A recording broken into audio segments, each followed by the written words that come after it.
আসসালামু আলাইকুম, সিবি বার্সার সবাইকে স্বাগতম। এই ভিডিওতে আমরা এসটিএর যে ডাটা স্ট্রাকচারটা নিয়ে আলোচনা করব সেটা হচ্ছে স্ট্যাক। তো স্ট্যাকে বিভিন্ন ফাংশন সম্পর্কে জানার আগে আমরা যদি একটু সহজে বলি যে স্ট্যাকটা আসলে কি জিনিস, তো ওটা যদি আমি আপনাদের একটু উদাহরণের সাহায্যে বলি। যেমন দেখেন, আমাদের বাসায় অনেক সময় আলমারিতে প্লেট সাজানো থাকে। তো প্লেটগুলো কিভাবে সাজানো থাকে? শুরুতে একটা প্লেট থাকবে, তারপর আরেকটা প্লেট থাকবে, তারপর আরেকটা প্লেট, এইভাবে একটার উপর একটা থাকবে।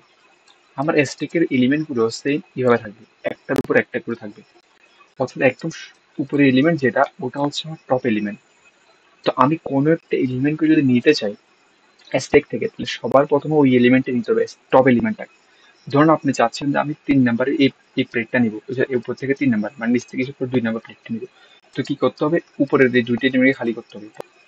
তো খালি করার জন্য হচ্ছে আমি পপ ফাংশন ইউজ করবো। এই পপ ফাংশনের সাহায্যে আমি উপরে টপ এলিমেন্টকে রিমুভ করতে পারবো। তো ধরেন এই পপ ফাংশন দিয়ে এটা রিমুভ হবে, এরপরে এটা টপ হয়ে যাবে, তখন আবার পপ ইউজ করলে এটা এটা রিমুভ হয়ে যাবে, তারপর থাকবে হচ্ছে এটা, তখন আমি এটা হচ্ছে আমি নিয়ে ফেলতে পারবো। আর এলিমেন্টকে, কোন একটা এলিমেন্ট মানে টপ এলিমেন্টে প্রিন্ট করতে হলে আমি just S dot top use করলে হবে। তো এটা আমি কোড আপনাদেরকে দেখাবো। জাস্ট এটি হচ্ছে মেইন কনসেপ্ট। আর এখানে হচ্ছে যেটা ইউজ করা হয়, যে রুলসটা ফলো করা হয় স্ট্যাকের মধ্যে, সেটা হচ্ছে আমার লিপো, অর্থাৎ হচ্ছে লাস্ট ইন ফার্স্ট আউট। অর্থাৎ যে সবার শেষে আসবে এখানে, সে হচ্ছে সবার প্রথমে এখান থেকে যাবে। অর্থাৎ এখানে আপনার সবার শুরুতে যে এলিমেন্টটা রাখবেন ওটা হচ্ছে একদম সবার নিচে পড়ে যাবে। এটা হচ্ছে স্ট্যাকের মেইন কনসেপ্ট। এখন দেখেন, আমি যদি আপনাদের করে যাবো কি কি করতে হবে স্ট্যাক, প্রথমে কিভাবে ডিক্লেয়ার করবো স্ট্যাক। তো str কে ইন্টিজার এস দিলাম, ধর নাম দিলাম এস। এখন হচ্ছে আমি ইন্টিজার ইউজ করছি। আপনি চাইলে এখানে ফ্লোট, ক্যারেক্টার, স্ট্রিং, অন্য কোনোটা ইউজ করতে পারেন ডাটা। আমি জাস্ট এখানে ইন্টিজার নিয়ে কাজ করবো, এখানে আমি ইন্টিজার লিখছি। এরপরের কাজ কি আমার, কিভাবে স্ট্যাকের মধ্যে ডাটা পুশ করবো। ধরুন আমি লিখলাম এস ডট পুশ, এই ফাংশনটা পুশ ফাংশন সাহায্যে হচ্ছে আমি ডাটা এখানে পুশ করবো। ধরেন আমি 3 দিলাম, তারপর ধরেন আমি আরো কিছু নিয়ে রাখি, তারপর ধরেন 5 দিলাম, 6 দিলাম, 7 দিলাম। এখন দেখেন তাহলে এসটি কি হলো, এসটি কে সবার প্রথমে আসবে হচ্ছে আমার কত, এখানে এসটি কে আসবে হচ্ছে আমার সবার প্রথমে 3। কেন 3 আসবে? কারণ আমি সবার প্রথমে এখানে 3 পুশ করছি।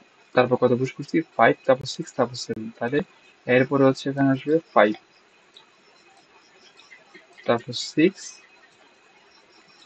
এরপরে হচ্ছে আমার 7। তো তার এস থেকে সবচেয়ে টপে কি আছে? 7 আছে। তো আমি যদি এখন এস থেকে টপ এলিমেন্টকে প্রিন্ট করতে চাই, তাহলে আমি C out S dot top লিখবো। এখন দেখেন, আমি যদি এটা রান করি, তাহলে কিন্তু 7 প্রিন্ট হবে। দেখেন 7 প্রিন্ট হবে। এখন আপনি চাচ্ছেন যে 6 প্রিন্ট করতে। তো 6 প্রিন্ট করতে আমাকে কি করতে হবে? 6 কে টপে নিয়ে আসতে হবে। আর 6 কে টপে নিয়ে আসার জন্য কি করতে হবে? তার উপরে যেগুলো সেগুলোকে রিমুভ করতে হবে। এখন দেখেন 6 এর উপরে কি আছে? 6 এর উপরে শুধু 7। এখন আমি 7 কে যদি এখান থেকে রিমুভ করে দিই, তাহলে কিন্তু আমি ইজিলি 6 কে টপে নিয়ে আসতে পারবো। তো 7 কে রিমুভ করার জন্য কি হচ্ছে, আমার টপের একদম টপ এলিমেন্ট থেকে রিমুভ করার জন্য হচ্ছে আমার pop function, S dot pop. Just এটা লিখলে হচ্ছে পপ, প্রথম টপ এলিমেন্ট যেটা সেটা পপ হয়ে যাবে। এখন দেখেন, এখন যদি আমি C out S dot top লিখি, এখন দেখেন এটা যদি আমি রান করি, তাহলে হচ্ছে 6 প্রিন্ট হবে। দেখেন 6 প্রিন্ট হচ্ছে, তার মানে এখন আমার 7টা চলে গেছে। তো এখন যদি আমি সেম 5 প্রিন্ট করতে চাই, তাহলে কি করতে হবে? 5 প্রিন্ট করতে হলে হচ্ছে আমার আবার এস ডট পপ দিতে হবে।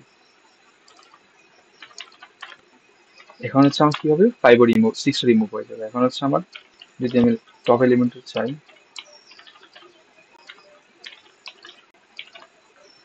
এখন দেখেন এই যে 5 প্রিন্ট হলো। এইভাবে হচ্ছে আমি ধাপে ধাপে প্রত্যেকটাকে আমি রিমুভ করে করে আমি আমার কাঙ্ক্ষিত যে এলিমেন্ট ওখানে যেতে পারবো। তার জন্য হচ্ছে আমার লুপ চালাই, হচ্ছে এটা তো আমি জাস্ট 4টা ছেড়ে দিই, কারণ আমি আপনাদেরকে এখানে এমনি দেখাই দিচ্ছি। তখন হচ্ছে আবার লুপ চালাইয়ের হচ্ছে একটা একটা করে রিমুভ করে ফেলতে পারবেন। যেমন লুপটা কিভাবে চালাবেন, চালাবেন হচ্ছে আমার হোয়াইল লুপ ছবেন, ধরেন হোয়াইল এস ডট সাইজ। আচ্ছা, এখানে একটা কাজ করি, নট ইকুয়াল টু দিয়ে দিলাম, নট ইকুয়াল টু 0। দেখেন আমি যদি এগুলো মুছে দিই, লুপের সাহায্যে করি এটা, C out S dot top এরপরে হচ্ছে আমার সরি এখানে একটা কাজ করি, আমি এক লাইন সবগুলো প্রিন্ট করে তুলি।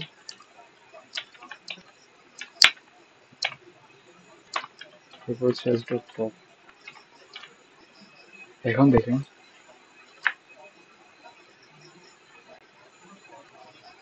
দেখেন সবগুলো একসাথে প্রিন্ট হয়েছে 6 7 6 আর 3। তো এইভাবে হচ্ছে আমি যখন অনেকগুলো এলিমেন্ট হয়েছে তখন সবাই লুপ চালু করবো এটা। তো এখন কি গেল, আমার পুশ গেল, পপ গেল, টপ গেল। এখন হচ্ছে ধরুন আমি কোনো একটা স্ট্যাক এমটি কিনা আমি এটা চেক করবো। সি আউট, আচ্ছা, ইফ এস ডট এমটি, যদি এটা এমটি হয় তাহলে হচ্ছে আমার সি আউট ইএস প্রিন্ট করবে,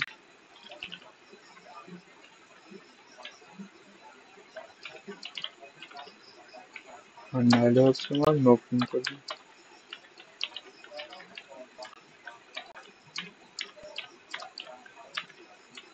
সরি, এখন দেখি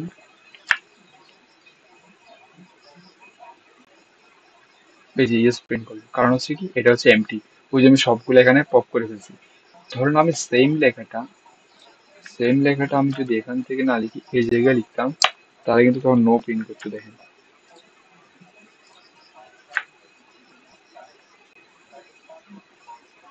দেখেন এখানে নো প্রিন্ট করছে, কারণ আমি উপরে দেখছি এমটি কিনা দেখছি তখন সবগুলো এলিমেন্ট ছিল, পপ করছি পরে। তো এটা হচ্ছে আমার এমটি ফাংশনের কাজ, এমটি কিনা চেক করে। আর হচ্ছে আমার সাইজ, একটা হচ্ছে সাইজ ফাংশন হচ্ছে কি করবো আমি, আমার এটা হচ্ছে ওটা অলরেডি আমি লিখে ফেলছি এখানে। আচ্ছা তাও আপনাদেরকে বলি, সাইজ ফাংশন হচ্ছে আমি সাইজটা চেক করবো, যেটা call size C out, just আমি যদি এস ডট সাইজ দিয়ে দিই তাহলে হয়ে যাবে, যেটা কত সাইজের এটা বলে দিবে। দেখেন এটা হচ্ছে আমার চার চার লেন্থের, এটা এই যে চার চলে আসছে। তো গেল স্ট্যাকের বেসিক যে ফাংশন গুলো, push pop top empty size, এগুলো গেল। তো আপনাদের কাজ হচ্ছে আমি যেগুলো করছি ওগুলো প্র্যাকটিস করো, প্লাস হচ্ছে সেম স্ট্যাকের কিছু প্রবলেম আছে, যেমন স্ট্যাকের একটা সুন্দর প্রবলেম হচ্ছে ব্র্যাকেট সিকোয়েন্স চেক করা, যে আমার একটা ব্র্যাকেট সিকোয়েন্স যেটা স্ট্রিং এর ওটা আহ, আপনার কারেক্ট কিনা বা সিকোয়েন্সটা ঠিক আছে কিনা, বা হচ্ছে যদি এটা উল্টাপাল্টা সিকোয়েন্স থাকে ফলস প্রিন্ট করবে এরকম কিছু। তো জাস্ট ওই প্রবলেমটা আপনারা চাইলে প্র্যাকটিস করতে পারেন। যদি অন্য কোনো প্রবলেম থাকে স্ট্যাকের, আপনারা ধরেন স্ট্যাক দিয়ে করতে পারেন, মনে হয় এরকম, তাহলে হচ্ছে আপনার কমেন্ট বক্সে দিতে পারেন ওটার লিঙ্ক, তাহলে হচ্ছে বাকি তো দেখতে পারবে এটা। তো আজকে এই পর্যন্ত থাকবে, আশা করি সবাই বুঝতে পারছেন। যদি কোনো সমস্যা থাকে কমেন্ট বক্সে জানাবেন, তো ইনশাল্লাহ আনসার দিতে চেষ্টা করবেন। ধন্যবাদ সবাইকে, আসসালামু আলাইকুম।